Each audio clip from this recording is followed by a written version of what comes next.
तो हाँ जी दोस्तों, चल रही है मई 2025 की तैयारी। आई होप आपकी तैयारी बहुत अच्छी चल रही होगी। आपने अपनी तैयारी को लेवल अप कर लिया होगा। बिकॉज मैं आपको हमेशा से कहता आ रहा हूं कि बेटा पिछले एक साल में इंस्टीट्यूट अपने पेपर्स को लेवल अप करता हुआ जा रहा है और हर अटेम्प्ट में आपको काफी अच्छे अच्छे सवाल देखने को मिलेंगे। और आज के इस वीडियो के टाइटल के समझ गए होंगे कि आज हम क्या डिस्कस करने जा रहे हैं। तो बेटा मई 2025 की जो second series of mock test paper है वो फाइनली इंस्टीट्यूट ने रिलीज कर दिया है। एंड मैं कहीं से भी आपको डराना तो नहीं चाह रहा, पर बेटा यहां पर ये जो एमटीपी आई है, मैं कहूंगा फर्स्ट टाइम एक बहुत अच्छी एमटीपी इंस्टीट्यूट ने रिलीज करी है। इससे पहले पुराने जितने भी अटेम्प्ट्स थे, या अगर मैं एमटीपी सीरीज 1 की भी बात करूं, उसमें जो क्वेश्चंस थे वो जनरली पुरानी एमटीपीज, पुराने पेपर्स, पुराने आरटीपीज को कट कॉपी पेस्ट करके ही more and less mock test paper बनाए जाते थे। पर ये एक ऐसी एमटीपी है जहां पर बहुत सारे नए क्रिएटिव क्वेश्चन बनाए गए। एमटीपी का कोई ऐसा एरिया तो होगा नहीं जो आपको आता ना हो, क्योंकि लॉ आपने पूरा पढ़ रखा है, तो एक एक पॉइंट आपको पता जरूर होगा। पर अगर आप लॉ में अच्छा स्कोर करने की सोच रहे हो, अच्छा मतलब 70-80 प्लस ये आपका टारगेट है, तो आपको एक चीज अब ये समझनी होगी कि आज के बाद के आपके जो पेपर है वो थोड़े से और ज्यादा एप्लीकेशन बेस्ड बनने वाले हैं। बिकॉज इस एमटीपी में इंस्टीट्यूट ने वो लेवल अप किया है। वो लेवल अप कैसे हुआ है, आज की इस वीडियो में मैं आपको मॉक टेस्ट पेपर का क्विक एनालिसिस कर दिखाऊंगा। आपको आइडिया लग जाएगा कि आपसे अब क्या एक्सपेक्टेड है। तो आपको भी अपनी तैयारी थोड़ी सी बढ़ानी पड़ेगी। एक्सेसिव समरीज, कॉम्पैक्ट, सिर्फ इन पर रिलाई करते हुए सोलली अपनी प्रिपरेशन अब मत करिएगा। बिकॉज अब पेपर्स का लेवल धीरे धीरे करके हर अटेम्प्ट के साथ बढ़ता हुआ जाएगा। तो आते हैं और एनालिसिस करते हैं मॉक टेस्ट पेपर, और उसका लिंक वीडियो के डिस्क्रिप्शन में आपको मिल रहा होगा, वहां से भी आप डाउनलोड कर सकते हैं। तो एमटीपी सीरीज 2 हम डिस्कस करने जा रहे हैं। सीरीज 1 आपके साथ ऑलरेडी डिस्कस हो गई थी, तो वो तो मैं आपको ऑलरेडी डिस्कस करा चुका हूं। उसका वीडियो तो आपको हमारे यूट्यूब चैनल पर मिल जाएगा। हम आते हैं सीरीज 2 की इस एमटीपी के साथ। तो ये एमटीपी यहां पर आपके लिए आ रही है, जहां पर सीरीज 2 एमटीपी की लाई गई। सबसे पहले एमसीक्यूज को डिस्कस करते हैं। एमसीक्यूज कंपेरेटिवली मैं कहूंगा आसान से थे। मोस्टली एमसीक्यूज आपने क्लास में सॉल्व कर रखे हैं। पहला जो एमसीक्यू है, मैं सीधा क्वेश्चंस पर आपको लेकर आता हूं, क्विक एनालिसिस रखते हैं। पहला क्वेश्चन कह रहे हैं ये कंपनी 10 करोड़ रुपए के स्वेट इक्विटी शेयर इशू करना चाह रही है, क्या कर पाएगी या नहीं। तो स्वेट इक्विटी जनवरी में भी एक फोकस एरिया रहा था, यहां पर भी रहा है। तो आपने कुछ लिमिट्स पढ़ी थी, एक साल में कंपनी 5 करोड़ या 15% विच एवर इज हायर इतना स्वेट इक्विटी इशू कर सकती है। पर एग्रीगेट में मिलाकर वो कभी भी 25% से ज्यादा नहीं होता। स्टार्टअप के लिए 50% अलाउड है। तो अगर आप केस स्टडी पढ़ेंगे, केस स्टडी से आपको एक बात पता चल जाएगी, कंपनी की पेड अप कैपिटल है 100 करोड़ की, ऑलरेडी 20 करोड़ के स्वेट इक्विटी इशू हो चुके हैं, तो 25 करोड़ से ज्यादा का तो स्वेट इक्विटी आ ही नहीं सकता। तो एडिशनल स्वेट इक्विटी आप सिर्फ कितना इशू कर पाओगे, 5 करोड़ का। तो ये इसका आंसर है। अगला क्वेश्चन कह रहे हैं जी, आज मिस्टर अनुज ने अपनी बहन के साथ मिलकर के कंपनी का शेयर जॉइंट नेम में खरीदा था। कंपनी ने उनकी बहन को तो शेयर सर्टिफिकेट दे दिया, तो आज मिस्टर अनुज चाहते हैं जी मुझे भी एक अलग शेयर सर्टिफिकेट दिया जाए जो मेरी ओनरशिप का प्रूफ होगा। क्या यह बात ठीक है? बिल्कुल भी नहीं। मिस्टर अनुज, बस आपको जो डिमांड करनी चाहिए थी, क्या करनी चाहिए थी, यार मेरी सिस्टर को आपने जो शेयर सर्टिफिकेट दिया है उस पर मेरा नाम भी दर्ज करवाया जाए। ये डिमांड आपकी तरफ से यहां पर आनी चाहिए थी। तो आपको एक नया शेयर सर्टिफिकेट मिलेगा, ये डिमांड तो आपकी एकदम गलत है। डुप्लीकेट या नया शेयर सर्टिफिकेट तो कंपनी आपको यहां पर नहीं देगी। अगला क्वेश्चन भी सिंपल है, सॉफ्टवेयर के एरर की वजह से कंपनी एजीएम का नोटिस सर्व नहीं कर पाई, तो उसकी वजह से क्या मीटिंग इनवैलिडेट हो जाएगी? बिल्कुल भी नहीं। मैंने आपको बताया था गूगल वगैरह का सर्वर डाउन होता है, तो उसमें कंपनी की कोई भी मिस्टेक नहीं है, उसकी वजह से आपकी मीटिंग इनवैलिडेट नहीं होती। आज कंपनी डिविडेंड डिक्लेयर करना चाह रही है आउट ऑफ फ्री रिजर्व, क्या कर सकती है? बिल्कुल करे। बस लॉसेस का केस है, तो आपको प्रिस्क्राइब्ड कंडीशंस पूरी करनी है। तो वही सिंपल सा सवाल आया। एंड लास्टली, अगर मेंबर मिनट बुक की कॉपी डिमांड करता है, तो आपने एक सेक्शन 119 पढ़ा था, उसको 7 दिन के अंदर कॉपी फर्निश करी जाती है। और बातें ध्यान हो तो 10 रुपए पर पेज कंपनी चार्ज कर सकती है, 3 साल तक की soft copy free of cost मिल सकती है। ऐसी कुछ बातें आई थी, पर ये 7 डेज के अंदर आप प्रोवाइड करेंगे। ये वाला तो आपका एमसीक्यू बड़ा इजी था। अगला एमसीक्यू आपका आ रहा है एलएलपी का। डिट्टो सेम सवाल आपकी बुक में गिवन है ऑलरेडी, डिट्टो सेम, बस नाम बदल गया। प्रिया थे हमारी किताब में, यहां पर अपेक्षा आ गई, तो बस इतना ही फर्क है, बाकी क्वेश्चन बिल्कुल सेम है। क्वेश्चन कह रहे जी, राजेश एलएलपी से रिटायर कर गए and star LLP continued with अपेक्षा। तो आज इस एलएलपी में सिर्फ अपेक्षा और स्टार एलएलपी नॉर्मल पार्टनर है। सॉरी, स्टार एलएलपी एलएलपी का नाम था, एंड उसमें अपेक्षा एंड रिवरव्यू लिमिटेड, तो ये 2 ही पार्टनर्स बचे हैं। तो आज स्टार एलएलपी क्या करे 6 महीने के अंदर अंदर एलएलपी का लॉ कंप्लाई करने के लिए? तो कह रहे जी एलएलपी को बंद कर दो, बिजनेस एक ही डेजिग्नेटेड पार्टनर के साथ करो। तो राज जो थे वो यहां पर डीपी थे, वो एलएलपी छोड़कर जा चुके हैं, तो 2 ही पार्टनर्स बचे हैं। ऐसे केस में क्या करें जी, कम से कम एक और पार्टनर ले आइए जिसको आप डीपी बना सकते हो। तो ये इसका करेक्ट ऑप्शन है। हालांकि अगर हम रिवरव्यू लिमिटेड के नॉमिनी को भी डीपी बना देते तो भी प्रैक्टिकली अपना काम चल जाता, पर यहां पर बेस्ट पॉसिबल ऑप्शन आपका ऑप्शन 4 है कि जी एक और पार्टनर ले आएंगे, उसको डीपी बना देंगे। अगला कह रहे जी, आज रेजिडेंट, तो among the LLP choose the correct statement in relation to who must be resident in India among the designated partner. तो बेटा कम से कम एक डीपी जो इंडिविजुअल होता है उसका रेजिडेंट होना जरूरी होता है। रेजिडेंट का मतलब जो रेलिवेंट ईयर में कम से कम 120 दिन इंडिया में रहा हो। तो पहला आंसर इसका करेक्ट है। अगला केस कह रहे हैं, सपोज रियर व्यू लिमिटेड जो पार्टनर था वो भी एलएलपी से चला जाता, और सिर्फ अपेक्षा यहां पर बच जाती तो 6 महीने के बाद एलएलपी के जितने भी डेट्स है उसके लिए कौन लायबल हो जाती? अपेक्षा। तो ये सिंपल सवाल आपका एलएलपी का आया। अगला क्वेश्चन जो आ रहा है इसको और देखते हैं। ये आपका जीसीए का है, ये सेम केस स्टडी भी आपकी किताब में है, तो ये केस स्टडी भी इजी थी। तो मैनेजिंग डायरेक्टर की अथॉरिटी दी गई है, which power is eligible without explicit mention. तो बड़ा मैनेजिंग डायरेक्टर के पास अपॉइंट करने की पावर है, तो उसमें सस्पेंड और डिसमिस करने की पावर को इंक्लूडेड माना जाता है। अगला कह रहे जी 25 जनवरी को, so if a QAO is selected on 25 January, what is the last date for issuing appointment letter? तो इसके लिए आप केस स्टडी अगर पढ़ेंगे तो अपॉइंटमेंट लेटर के रिगार्डिंग कुछ बातें आ रही होंगी। तो अगर केस स्टडी पे जाएंगे, with in 30 days from selection, तो वर्ड फ्रॉम का सवाल आ गया, तो फ्रॉम से जब भी कोई टाइमलाइन स्टार्ट होती है पहला दिन हम एक्सक्लूड करते हैं। तो अगर सिलेक्शन हुआ था 25 जनवरी, इसमें अगर हम 30 दिन ऐड कर देंगे तो 6 दिन तो जनवरी के हो गए, फरवरी के हो गए 24 दिन, तो 24 फरवरी तक ये लेटर इशू हो सकता है। Regarding contamination incident violating 2 acts, तो अगर आप 2 कानूनों का नॉन कंप्लायंस करते हो, क्या दोनों में पनिशेबल होते हो? नहीं, आइदर एक में आपको पनिश किया जाता है, बट एक ही बार आप पनिश होते हैं। अगला कह रहे जी पिछले 5 साल के डिविडेंड का रेट आपको दिया गया है, तो अगर करंट ईयर में लॉस होता है, आपके डिविडेंड का रेट पिछले 3 साल के डिविडेंड के एवरेज से ज्यादा नहीं होगा, लेटेस्ट 3 साल ये वाले हैं, तो आंसर आ जाएगा 11%। अगला कह रहे जी एक एग्जिस्टिंग प्राइवेट कंपनी को अगर अपने आर्टिकल्स को एंट्रेंच करना है तो सारे मेंबर का कंसेंट लेना पड़ता है, पब्लिक कंपनी होती है तो एसआर से काम चलता है। अगला सवाल कह रहे जी मिस्टर एक्स हैं, इंडिया में रिजाइड किए थे 182 दिन से कम के लिए 22-23 में, इंडिया में आए हैं 1 अप्रैल 23 को बिजनेस करने के लिए, तो ईबीयू इंडिया में आ गए तो रेजिडेंट हो गए हैं, और वो अगले साल 30 अप्रैल को वापसी जाएंगे और 30 जून इंडिया से बाहर जाने की सोच रहे हैं। 23-24 के दौरान वो इंडिया में कितने दिन के लिए? बेटा पूरे ही साल रहे हैं, तो इसमें कौन सा रॉकेट साइंस है? इसमें पहले वाले पार्ट का आंसर ना भी पता हो तो 365 डेज के हिसाब से आंसर कर देंगे। डिक्टो सेम एमसीक्यू आपकी बुक में है, चेक कर लेना।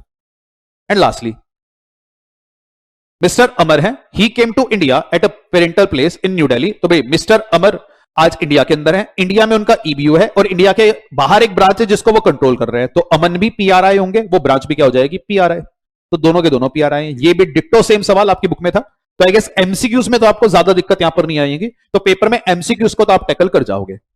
तो सर लेवल अप कहां पर हुआ है? बेटा एमटीपीस का जो लेवल अप हुआ है वो थोड़ा सा सब्जेक्टिव क्वेश्चन में हुआ है, और लेवल अप भी ऐसा कि लॉ आप पकड़ लोगे, बस उसके आंसर की ड्राफ्टिंग में आपको अपनी तरफ से थोड़ी सी एडिशनल बातें लिखनी पड़ेंगी, एक एक करके क्वेश्चंस को एनालाइज करते हैं, आपको समझ में आएगा। पहला सवाल कह रहे जी वर्धा लिमिटेड एक टेक्सटाइल कंपनी है, 5 लाख प्रेफरेंशियल इशू किए हैं 100 रुपए के भाव पर, और आज वो प्रेफरेंशियल रिडीम होने हैं। कंपनी के पास रिजर्व्स और रिटेन्ड अर्निंग्स में टोटल 5 करोड़ रुपए है, आपको बताने जी रिडम्पशन कहां कहां से हो सकता है। सर सवाल बड़ा इजी है, और अगर मैं आपको फील कराऊं क्वेश्चन बड़ा इजी, बिल्कुल इजी है, बस इसकी ड्राफ्टिंग आपको तरीके से करनी पड़ेगी। आपको बताना पड़ेगा प्रेफरेंस को रिडीम करने के 2 सोर्स होते हैं, आउट ऑफ न्यू शेयर्स या आप आउट ऑफ प्रॉफिट रिडीम कर सकते हो।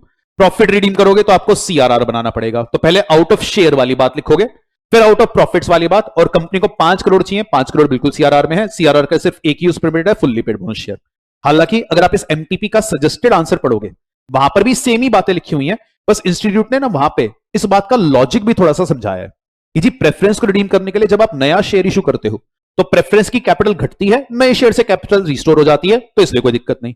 या आप एग्जिस्टिंग कैपिटल से सीआरआर बना दो जो पेड अप कैपिटल जैसा ही काम कर जाता है, क्योंकि बाद में बोनस शेयर के काम आता है, तो उससे भी मेरी कैपिटल रिस्टोर हो जाती है। बेटा ये जो बातें हैं क्लासेस के अंदर समझते हैं, इसका लॉजिक मैं आपको बताता हूं, नोटिंग हम करते हैं, पर आज तक अभी आईसीआई के आंसर्स में इस टाइप के लॉजिक रिफ्लेक्ट नहीं हुए। फर्स्ट टाइम अपने सजेस्टेड के अंदर आईसीआई ये लॉजिक्स भी प्रेजेंट कर रहा है कि सीआरआर बनाने का पर्पस क्या है, शेयर कैपिटल से क्या होता है, तो उनकी झलक भी आपको आंसर में देखने को मिलेगी। तो थोड़ा थोड़ा वो बातें भी शायद आपको अपने आंसर में लिखने, आप इसका सजेस्टेड पढ़ना, आपको भी समझ में आएगा।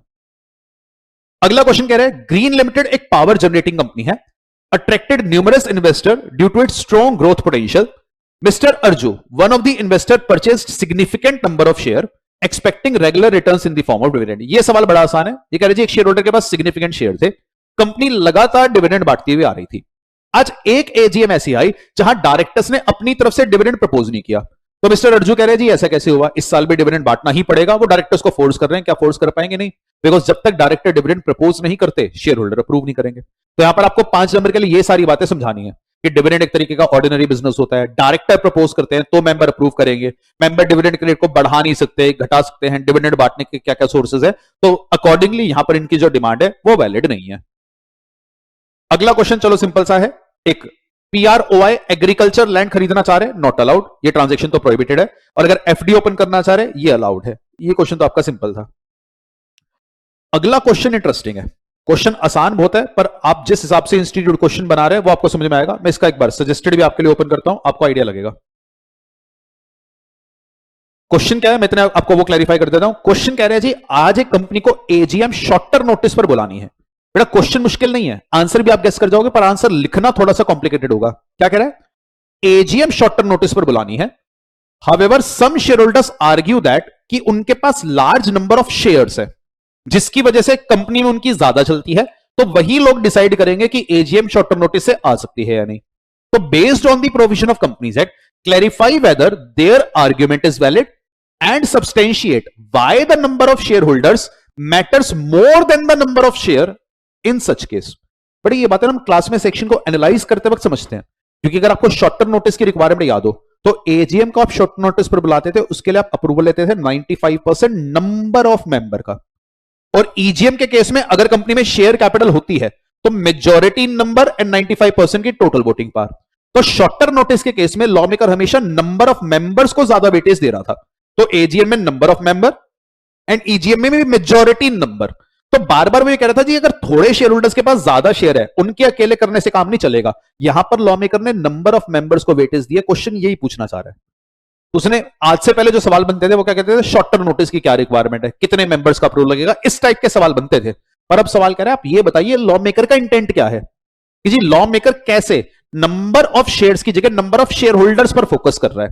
तो बेटा बात सुनने में बिल्कुल आसान है, ऑब्वियसली सेक्शन की बात को अगर आपने पढ़ा है गेस करना मुश्किल नहीं होगा, पर सेक्शन की बात को अगर आपने लॉजिकली पढ़ा है, दैट इज क्लास में उस बात पर आपने फोकस किया था कि यहां law maker number of members and majority number को फोकस दे रहा है, तब आप इस बात को सब्सटेंशिएट कर पाएंगे। आते जी अगले सवाल पर। एक कंपनी है, फिर से भाई स्वेट इक्विटी का क्वेश्चन आ गया। 40 करोड़ की कैपिटल है, 8 करोड़ के स्वेट इक्विटी ऑलरेडी इशूड कर चुकी है। क्या 7 करोड़ के फर्दर कर पाएगी? नहीं कर पाएगी जी, क्योंकि 40 करोड़ का 25% करेंगे, टोटल 10 करोड़ अलाउड है। 8 आप कर चुके हो तो 2 ही करोड़ के और स्वेट इक्विटी आप इशू कर सकते हो।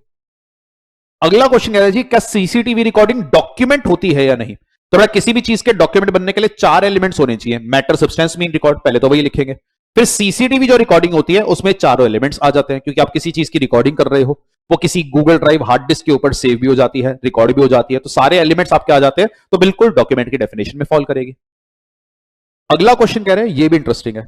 ये क्वेश्चन भी आप तभी सॉल्व कर पाओगे जब आपने बातों को लॉजिकली समझा होगा, और यहां पर आपको थोड़ी सी क्रिएटिविटी भी दिखानी होगी। क्या कह रहे हैं, to prevent excessive concentration of control among a group of share holder, describe with the help of an example how the Companies Act imposes limit and regulates the voting power of DVR।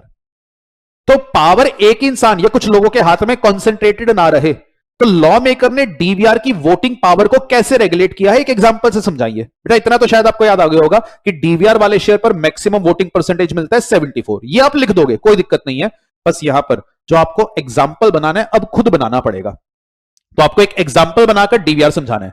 अब class में मैंने आपको DVR का example लिखवाया था, मैंने पूरा working भी बताया था, इस तरीके से डीवीआर काम करता है। और मैं कहता था बेटा आज तक कभी एग्जामिनर एग्जांपल्स नहीं पूछता, चांसेस पेपर में आने के ब्लीक हैं, पर अब वो चांसेस यहां पर रिवाइव हो गए। तो यहां पर जो आंसर अगर आप देखेंगे डीवीआर का कैसे बनाया गया है, थोड़ा सा हिंट आपको दे देता हूं। तो जो डीवीआर का आंसर यहां पर बना, वहां पर यही बताएगा कि डीवीआर शेयर क्या होते हैं, उनकी क्या कंडीशन है, मेन कंडीशन यहां पर लिख दी। एंड यहां पर आईसीआई ने भी एक मिस्टेक कर दी। बेटा यहां पर इन्होंने लिखा है कंपनी का एक ट्रैक रिकॉर्ड होना चाहिए, ये कंडीशन आज के दिन में है ही नहीं, ये आपकी एमटीपी की एक मिस्टेक भी है, तो आज के दिन में ये एक वैलिड कंडीशन नहीं होती। अब दिक्कत क्या है यार, बच्चे को कैसे पता कि डीवीआर की कौन कौन सी कंडीशन लिखनी है, क्योंकि ओए 74 करके तो इतनी सारी कंडीशन है। तो आईसीआई ने अपने सजेस्टेड में तो 2-3 मेन कंडीशन लिख दी, पर how will we come to know कि यार कौन सी कंडीशन इंपॉर्टेंट है। चलो मैं कहता हूं ये भी तुक्के से लिखोगे, पर इस 74% वाली बात तो आप जरूर बताओगे कि जी मैक्सिमम वोटिंग पावर 74 होता है, तो नॉर्मल इक्विटी शेयर्स को 26% वोटिंग राइट तो मिलेगा ही मिलेगा, तो एक जगह पावर इससे ज्यादा कॉन्सेंट्रेट नहीं होगी। नेक्स्ट पॉइंट, आपको एक एग्जाम्पल खुद से बनाना है। अब बेटा जो आईसीआई ने एग्जाम्पल बनाया है, ऑब्वियसली हर बच्चे का एग्जाम्पल तो सेम नहीं होगा, हर बच्चा अपने हिसाब से एग्जाम्पल बनाएगा। तो बस मेरी ये रिक्वेस्ट है आईसीआई और उनके एग्जामिनर से कि बच्चों की कॉपी बहुत तरीके से चेक करना, क्योंकि एग्जामिनर में कई बार क्या करता है, वो देखता है कि यार की में ये वाला एग्जांपल है, बच्चे ने ऐसा एग्जांपल लिखा है या नहीं, और नंबर काट लेता है। तो ये नहीं होना चाहिए। तो आई होप पेपर का लेवल बढ़े, हमारे बच्चे उस चीज के लिए तैयार है, वो उसको पढ़ भी जाएंगे, अपना एग्जांपल बनाकर भी लिख दे, मैं कह रहा हूं। पर एग्जामिनर अगर उसका एनालिसिस सही से नहीं करेगा ना, तो बड़ी गड़बड़ लगती है। मैंने जनवरी 25 के कुछ बच्चों की आंसर शीट देखी है, एग्जामिनर ने बहुत जगहों पर यूं ही नंबर काट रखे जो किसी भी लिहाज से जस्टिफाइड नहीं था। तो आई होप ऐसा ना हो, तो पेपर का लेवल बिल्कुल बढ़े, ये लेवल होना चाहिए पेपर्स का। सीए के एग्जाम आप लिख रहे हो, बस इतनी आशा रहेगी कि एग्जामिनर इन चीजों को तरीके से एनालाइज करेगा, क्योंकि हर बच्चे का एग्जाम्पल अलग अलग होगा, किसी ने कुछ शेयर माने हैं, किसी ने कुछ नंबर ऑफ शेयर माने हैं। तो आई होप यहां पर जो आईसीआई का एग्जाम्पल था, उन्होंने कुछ शेयर होल्डर्स का एग्जाम्पल लेकर बता दिया कि डीवीआर एक ऐसा शेयर है, फॉर एग्जाम्पल अगर कंपनी में 1000 शेयर होल्डर है, 600 शेयर होल्डर का आपने नॉर्मल शेयर दे दिया तो उनके पास 600 वोट है। 400 शेयर होल्डर को डीवीआर वाला ऐसा शेयर दिया जिस पर एक शेयर पर 2 वोट है, तो उनके पास 800 वोट है। तो डीवीआर से कम शेयर से आपको ज्यादा वोटिंग राइट मिल जाता है। कैलकुलेट करके 74% का एक एग्जाम्पल यहां पर बना है। बेटा आप अपना एग्जाम्पल बिल्कुल बना सकते हो, नंबर पूरे मिलने चाहिए। आई होप एग्जामिनर नंबर दे, तो ये रिक्वेस्ट मेरी आईसीआई से रहेगी। अगला सवाल बड़ा सिंपल है, ये ओपीसी का टॉपिक क्लास में इतनी बार रिपीट होता है, पर इसमें एक दो बड़े छोटे छोटे पॉइंट्स टेस्ट किए जा रहे हैं जो आज तक आईसीआई ने टेस्ट नहीं किए, मतलब टेस्ट इन द सेंस उस पर सवाल नहीं बनाए। बुक में आपने सब पढ़ा होगा। पहला क्वेश्चन कह रहा है, क्या ओपीसी का नॉमिनी कंसेंट विड्रॉ कर सकता है? बिल्कुल कर सकता है। बस वो ये बात किसको बताएगा? कंपनी को भी और मेंबर को भी। अब मेंबर नए नॉमिनी का नाम कंपनी को बताता है 15 दिन में, कंपनी बताती है आरओसी को 30 दिन में। आपने ये बातें सीखी होंगी। अगला क्वेश्चन कह रहे हैं जी, how does the change of nominee impact the memorandum? अगर आपको ध्यान हो, मैंने आपको बताया था कि नॉमिनी बदलने की वजह से मेमोरेंडम का नॉमिनेशन क्लॉज कभी चेंज नहीं होता, बिकॉज नॉमिनी जब आप बदलते हो वो जानकारी आपको बार बार फाइल नहीं करनी। इसकी लीगल बैकिंग आती है सेक्शन 3 सब सेक्शन 1 का लास्ट प्रोवाइजो, वो आपको मैंने सेक्शन 13 के साथ पढ़ाया था। ये सवाल आज तक आईसीआई ने कभी नहीं बनाया था, पहली बार बना दिया है कि अगर नॉमिनी बदलता है तो क्या मेमोरेंडम का नॉमिनेशन क्लॉज ऑल्टर होगा? नहीं होगा।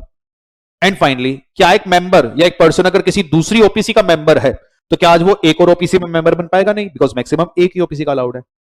बड़ा अगला क्वेश्चन बड़ा इंटरेस्टिंग है। इस क्वेश्चन को एक बार पढ़ते पढ़ते तो मैं भी घूम गया कि इंस्टीट्यूट पूछना क्या चाह रहा है, क्योंकि क्वेश्चन अपना इंटेंट उतना क्लियरली जाहिर नहीं कर रहा। वो कह रहे जी, no vehicles are allowed in the park. ठीक है जी, comment on the statement explaining the concept of construction in legal interpretation. अब कंस्ट्रक्शन क्या होती है ये मैंने आपको सिखाया था, हमने क्लास में एक डिफरेंस सीखा था इंटरप्रिटेशन वर्सेस कंस्ट्रक्शन का। इंटरप्रिटेशन का मतलब क्या होता है? किसी भी चीज को word by word literally grammatically पढ़ना।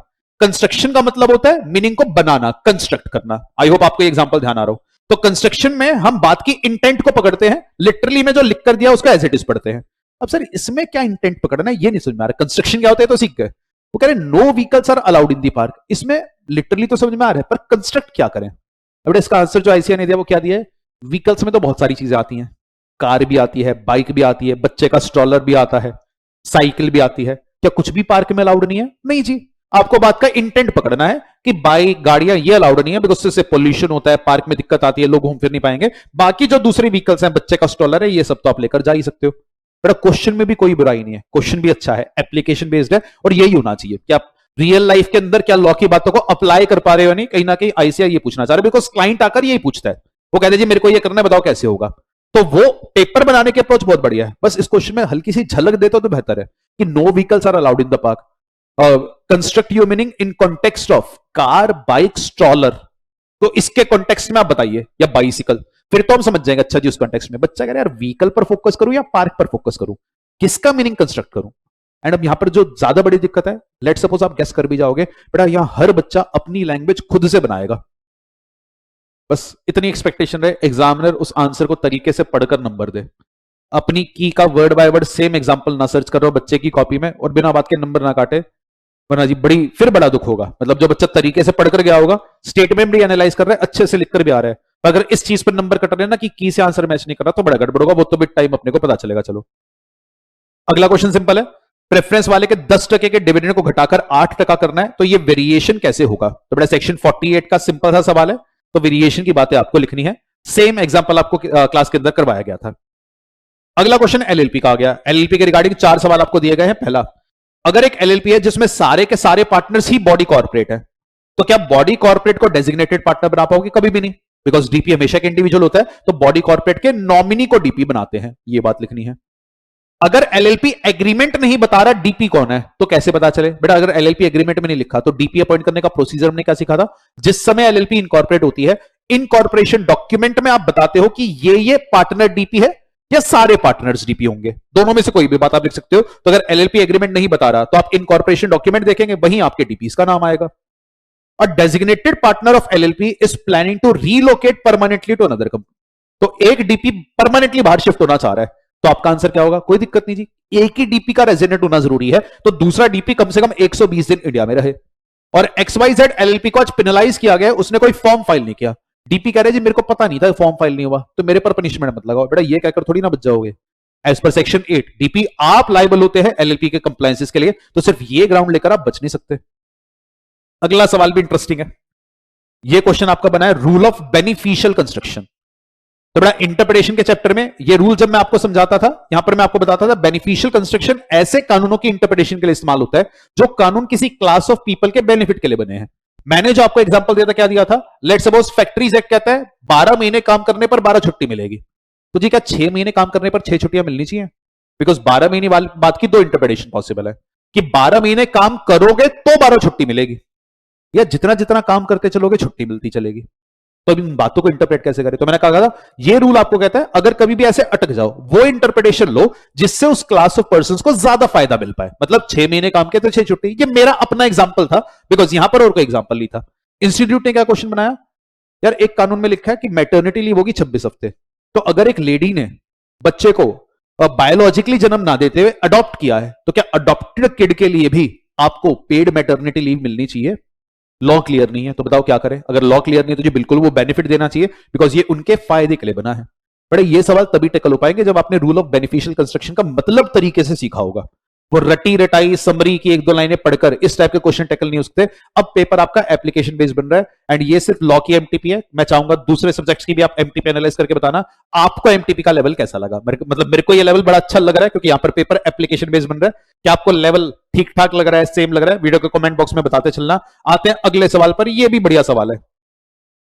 एक कंपनी में 1000 शेयर्स हैं 10 रुपए के, फुल्ली पेड अप, एंड ये अमित होल्ड करते हैं एंड मिस्टर बर्मन भी 1000 ही शेयर होल्ड करते हैं। 10 ही रुपया फेस वैल्यू है पर उस पर सिर्फ 5 ही रुपया पेड अप है। तो एक के शेयर फुल्ली पेड है, एक के शेयर पार्टली पेड है। कंपनी ने जब डिविडेंड बांटा, बर्मन जी कह रहे हैं जी बराबर डिविडेंड दो, दोनों के पास नंबर ऑफ शेयर्स बराबर है। अमित कह रहे हैं जी शेयर पर डिविडेंड अलग अलग मिलना चाहिए बिकॉज शेयर का डिविडेंड उसकी पेड अप वैल्यू पर बेस्ड होना चाहिए। आई होप माइंड में सेक्शन याद आ होगा, सेक्शन 51। ये क्या कहता था?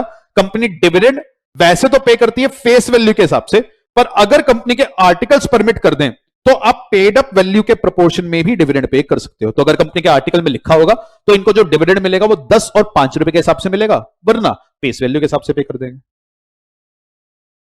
अगला सवाल। आज दो कंपनीज का डेटा दिया गया है। एक कंपनी ने बैंक से लोन लेने के लिए फैक्ट्री बिल्डिंग के ऊपर चार्ज क्रिएट किया, दूसरे ने स्टॉक के ऊपर। तो जी चार्ज का नेचर क्या है? पहले का चार्ज फिक्स चार्ज, दूसरे का चार्ज फ्लोटिंग चार्ज। अगला क्वेश्चन कह रहे जी mister P resided in India during the financial year 23-24। He left India for 15 July Switzerland higher studies के लिए। डिट्टो सेम सवाल आपकी किताब में था। तो आज इंडिया के बाहर हायर स्टडीज के लिए चले गए। तो 24-25 में जब इंडिया के बाहर गए, 25-26 में तो ये पीआर हुआए हैं, पर सर 24-25 में बेटा वैसे 24-25 में ये क्या होते हैं? पीआर है बिकॉज सर्टेन पीरियड के लिए जा रहे हैं। पर यहां मैंने आपको क्लास में क्या कहा था? आरबीआई ने एक सर्कुलर निकाला था ऐसे स्टूडेंट्स के लिए और उस सर्कुलर के थ्रू इनको स्टेटस क्या दिया था? पीआर हुआ है। तो वही सर्कुलर का रेफरेंस यहां पर है। दोनों ही साल में क्या होंगे? पीआर हुआ है। डिट्टो सेम सवाल आपकी बुक में था। और बाहर जाने के लिए जो ये $25,000 और $30,000 की ट्यूशन फीस वगैरह मारे मिल जाएगा, एलआरएस की ही लिमिट में है, तो ये पैसा तो आपको मिल ही जाएगा। आते जी अगले सवाल पर। अभी आज एक एजीएम बुलाना चाह रहे हैं, क्रूशियल रिजोल्यूशन पास कराना है। बेटा क्वेश्चन आसान है पर आपको इंटेंट समझ में आएगा तभी क्वेश्चन पकड़ पाओगे। वो कह रहे जी मीटिंग में कुछ बड़ी इंपॉर्टेंट चीज डिस्कस होनी है, प्रायर कमिटमेंट की वजह से वो नहीं जा पा रहे। तो क्या कोई तरीका है कि उनकी एब्सेंस में उनका डिसीजन मेकिंग में किसी तरीके से पार्टिसिपेशन हो जाए और वो किसी को डेलीगेट करके अपना वोट डलवा दे? आई होप आप गेस करके होंगे वो किसको अपॉइंट कर देंगे? प्रॉक्सी को। तो सेक्शन 105 प्रॉक्सी का आपको लिखना है। अगला सवाल कह रहे जी कुछ शेयर्स आईपीएफ में ट्रांसफर हो गए तो बिल्कुल आप आईपीएफ से क्लेम बैक कर सकते हो। तो वही सारी बातें आएंगी। एंड लास्ट क्वेश्चन, ये डोनेशन का आपका हुई फॉरेन कंपनी का सवाल आ गया कि कितना, सॉरी इंडियन कंपनी डोनेशन के तौर पर कितना फॉरेक्स मांग सकती है? तो भाई जितना फॉरेक्स आपने पिछले 3 साल में कमा कर दिया था उसका 1%, $50 lakh which ever is less, वो लिमिट हमने पढ़ी थी। सेम क्वेश्चन यहां पर आ गया, आपकी बुक में भी होगा सेम क्वेश्चन, पढ़ लेना। तो ये आपका मॉक टेस्ट पेपर आया और उसका एक सुपर क्विक एनालिसिस आया। एंड इस मॉक टेस्ट पेपर से आपको जो एक हिंट पकड़ना चाहिए वो क्या? पेपर का बेटा लेवल बढ़ रहा है और लेवल ऐसा नहीं बढ़ रहा कि आपको पेपर पास करने में दिक्कत है। मतलब अगर आपका टारगेट भाई 40, 50, 55, 60 है तो वो इस पेपर में आ जाएंगे। पर अगर आप ज्यादा टारगेट करना चाहते हो 70, 80 या उससे ज्यादा, तो आपको अपनी तैयारी को लेवल अप करना पड़ेगा बिकॉज अब पेपर एप्लीकेशन बेस्ड है। लॉ का सिर्फ रट्टा मारने से काम नहीं चलने वाला, लॉ को समझना पड़ेगा, इंटरप्रेट करना पड़ेगा। That should be your focus area. I hope ये एमटीपी आपको पसंद आई हो। इसके क्वेश्चंस कैसे लगे कमेंट बॉक्स में जरूर बताना। बाकी अपनी तैयारी में लगे रहिए, दूसरे सब्जेक्ट्स की एमटीपी करना अपना भूलिएगा। तब तक के लिए टेक केयर, बाय बाय।